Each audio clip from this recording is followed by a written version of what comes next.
Welcome back to Adrenaline Fueled Firearms. This is Scott.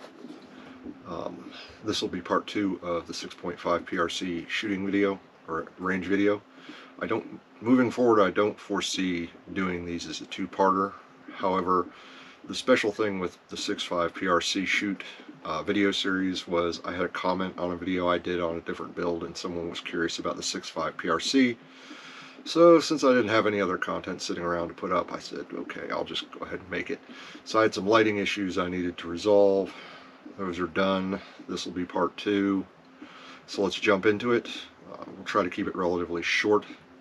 So some problems I encountered after the initial build, I determined that I did in fact need an adjustable gas block. The gas tube is a magnum length gas tube which you can only acquire from CAC, which is the same manufacturer of the upper and the bolt carrier group. So I was kind of hoping that, given that tuning-ish, whatever you want to call it, research that was done by CAC, that maybe a non-adjustable gas block would work. This was not correct. Plus, I'm shooting 6.5 PRC where CAC was making the 300 Winchester short magnums. I got rid of the 300 Winchester short magnum, didn't dig it around a lot on it. So with the 6.5 PRC, you're going to need an adjustable gas block, and you will have to adjust sometimes when going to different ammunitions. I'm hoping that once I'm reloading my own, and I have consistency in what I'm shooting, projectile, powder weight, velocities, etc., most likely I won't have to fiddle with the gas block anymore. But that's issue 1. Issue 2, you may have noticed the magazine issues where it caused it to nosedive. Those Magpul 577 magazines, I had issues loading them with more than 10 rounds. They would do that, and sometimes they do that right at 10. 10 is kind of the wobble break-off point for having issues with magazine feeding.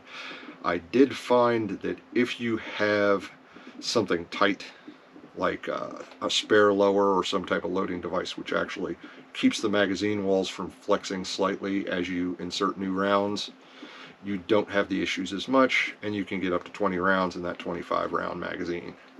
Again, depending on what ammunition you're using, you may have to press 2 to 3 1/100ths further into the cartridge with the projectile for commercial loads, but first you need to be very careful and check how much space you've got in there. So there are some obstacles to shooting the 6.5 PRC on the AR-10 LR308 platform, and a lot of these are generated because of the fact it is extreme for that platform. You are pushing 60,000 psi, you're pushing 300 feet per second, you're pushing a larger case than the LR308 AR-10 is designed to accommodate, and if you've ever built one yourself, pretty much anything that is not a 308 creates issues, because that's basically the round, the cartridge that the firearm was modified from an AR-15 to chamber and use.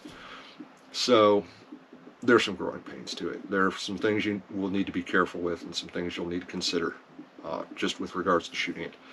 Mine is a 15-pound rifle, and it gives me recoil that falls between the 6.5 Creedmoor and the 308 Winchester as far as recoil on my jig goes. So the recoil is manageable.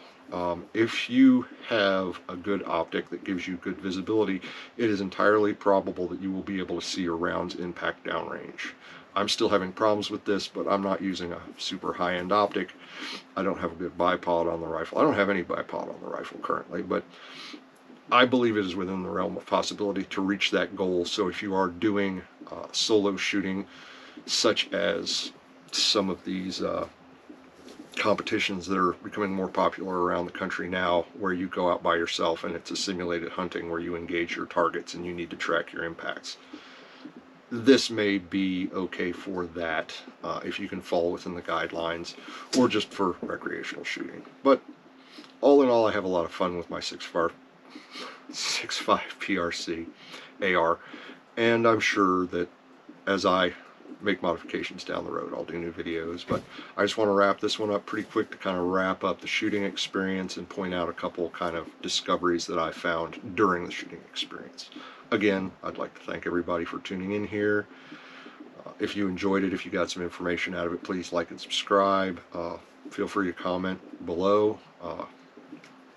Creative comments are always welcome. Just, as I advise, always try to be polite to other people who comment, and hey, maybe me too.